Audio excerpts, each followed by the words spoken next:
So what do you need to begin crocheting? This is a question that I've been asked multiple times. How to start? So I started with a kit, and that is how I suggest a lot of people start, because it really gives you the best overall experience. It includes all of your tools, and it's just an all-in-one sort of thing. So don't make the mistake I did and buy a cheap knockoff kit from Amazon. The instructions came in like Chinese, and there was no words on the videos to follow. I had to reach out to Amazon, I had to reach out to the seller. It was a whole mess trying to get instructions in English for this little chick. Don't do that. Instead, I would encourage you to start with a Woobles kit. You may have heard them, you may have seen them on Shark Tank. This is not sponsored by them, although I do have affiliate links in my description of all the tools and accessories that I will go over, so that if you would like to shop and support me, I would definitely appreciate that. So the Woobles have a variety of kits. You can find these on Amazon, you can buy them direct from them, you can buy them in some craft stores. There's a whole bunch of variety of kits. And their Lion was the first kit that I did of them, but my younger daughter has claimed the Lion and I don't have him to show. But I do have the dinosaur. But they do have a variety of kits. There are beginner kits, there are beginner plus kits, which I couldn't find an example here in my home. And then there are also intermediate kits, as it attacks me. So I have quite a variety of Woobles kits. I had an addiction for quite some time. I would like to think that I am starting to be on the mend, because I don't need their step-by-step instructions at this point. Haven't for a couple of years, quite honestly. They just keep coming out with really cute little things, and I like them. So fair warning, crochet is addicting. So, but that is how I would start. That is how I would suggest that you start, because it does contain all of the stuff you need. It has your yarn, it's got videos for step-by-steps on how to do things. This piece is pre-started. There's a little loop called a magic ring that fastens off the tops and bottoms of your crochet items. And that is how you get them closed, and we then work in circles. For people who are working on blankets or clothing, there's a whole different sort of thing, but if you are wanting to look at plushies, this is definitely the way to go.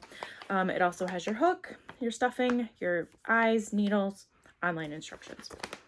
So that would be the way to get started. And I have in my Google Doc, have a list of beginner kits, and then I also put the dinosaur on there because he is cute. But while he is listed as a beginner kit, it does require foundational knowledge, and I would not recommend starting with him. He's adorable, but he has a lot of unique stitches, and then multiple magic rings that you have to start in order to do that.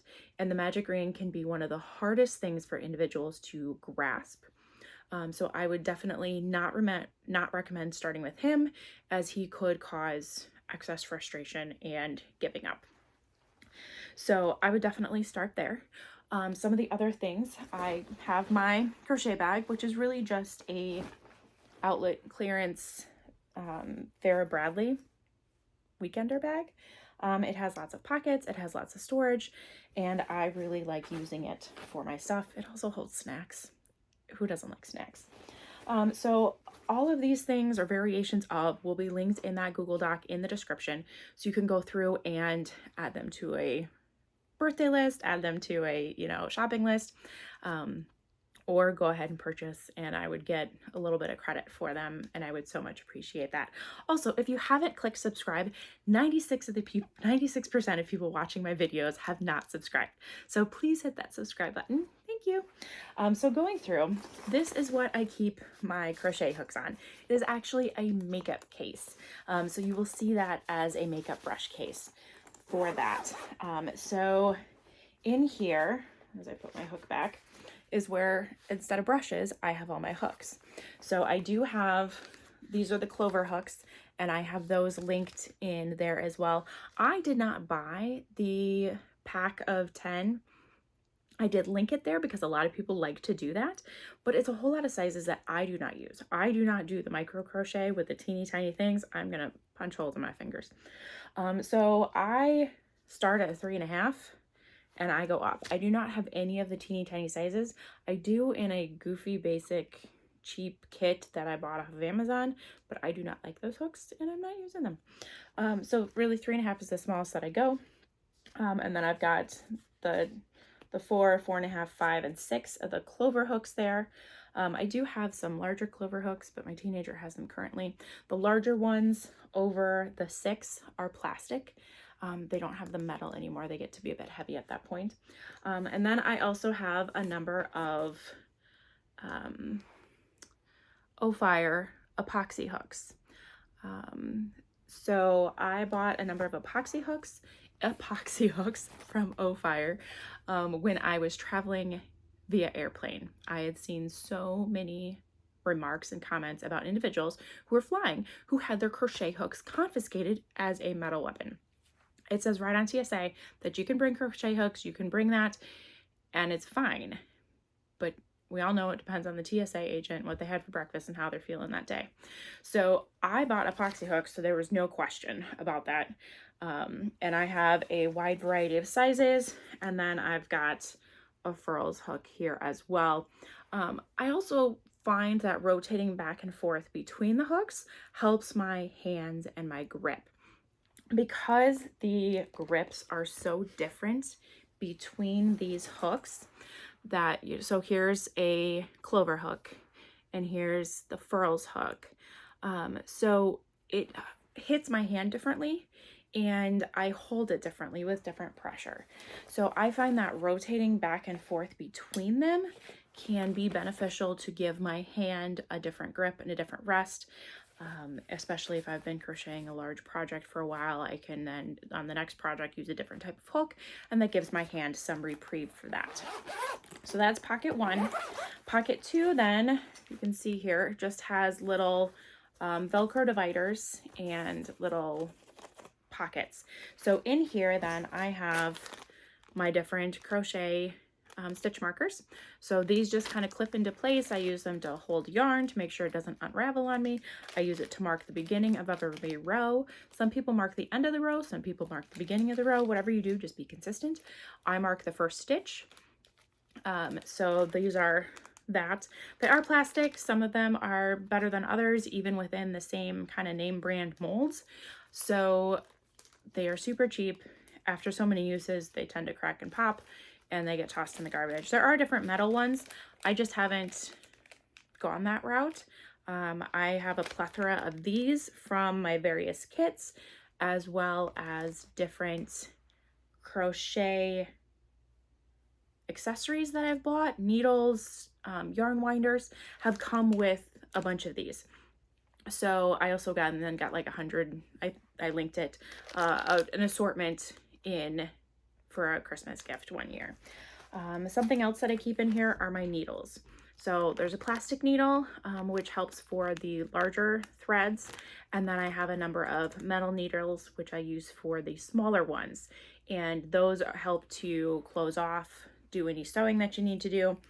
And there's that. Then there's also the angled needles, which can be helpful for those times where you have to get under and stitch ahead on a piece, and it's a little bit tighter quarters than just sewing it off closed. So these can be beneficial. And so in that Google Doc, I have linked a combo needle thing where it has plastic, metal, and the curved. So that should be a really good start for anybody. And all of these things, the hooks are the most expensive piece. The rest of it is super cheap. This is the end of a screwdriver.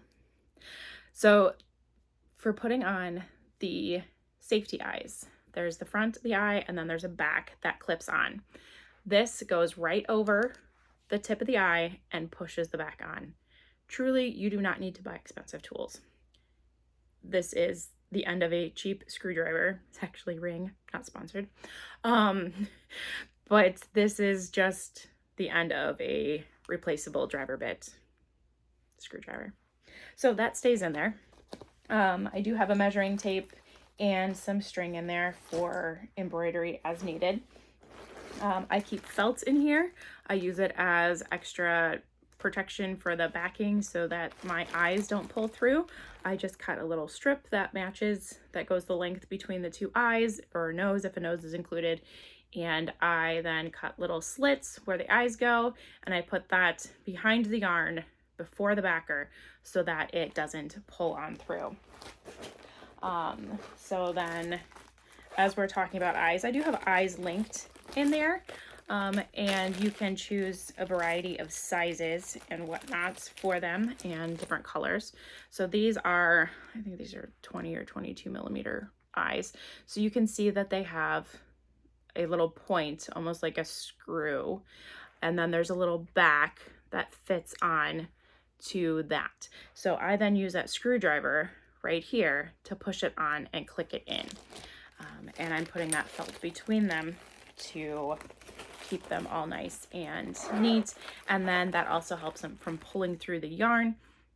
If you're using a large, bulky yarn, the blanket yarns, sometimes depending on your stitches and the hook size that they recommend, how tight your tension is, that all can be a factor as to whether or not the eyes stay in place or not. So that's that. I have note paper in here to write down any notes, any ideas, any requests that people have. And then I have my poppet. So I have linked the poppet as well. So this is just a numbered chart. My children have them 12 by 12s for multiplication, and they've got division on the back or something, addition on one side, I don't know, division on the other. But this just counts. This is rows of 10 because that's how my mind thinks, and it goes to 100. The one that I linked in the box has the 100 on the first side and then has the 200 on the second side, so you can pop them back over. Again, I don't do blankets. I don't do that big of projects.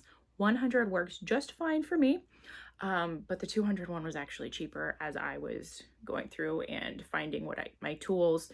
That one was actually cheaper than the 100. So that's what I linked for you. So that is the basics of my kit. There's a few extra things that then, depending on where you're crocheting or how you're crocheting, you can definitely add on, but that's a starting point. My yarn wonder I use all the time, every time I buy yarn, or when I'm down to the bottom of something and I need to rewind it. So that would be something to consider as well, but that definitely gets you started and gets you going. Like I said, I would definitely go the kit route and a kit with a English manufacturer. The Woobles, so I'm in North Carolina. The Woobles are actually right outside of Raleigh. So I get these super fast. And so they're right at the Raleigh Amazon Warehouse Distribution Center. If you buy them directly from them, they ship right out of the Raleigh area. So that's super nice. It's a small business, husband and wife that runs it. If you use my Amazon link, again, disclaimer, it is an affiliate link. I will get a teeny tiny percentage of that sale. But again, if you haven't subscribed, please subscribe. Again, 96% of you have not subscribed. If you have questions about what to do, I've been thinking about making a Tuesday tutorial series. So let me know what kind of tutorials you might want to do with the magic ring, different stitches, how to close things off. I would love to help you out. I've been asked multiple times to teach, but unfortunately, because all of my vendor shows are 45 minutes plus away, it makes it hard for the individuals that attend my shows to be able to do like lessons one-on-one sort of thing. It's just not cost effective. So I would love to be able to help you out where I can. Certainly mash that subscribe, mash the like, and comment down below what you would like to learn or what further information you would like to find out. You guys take care. I'll see you next time.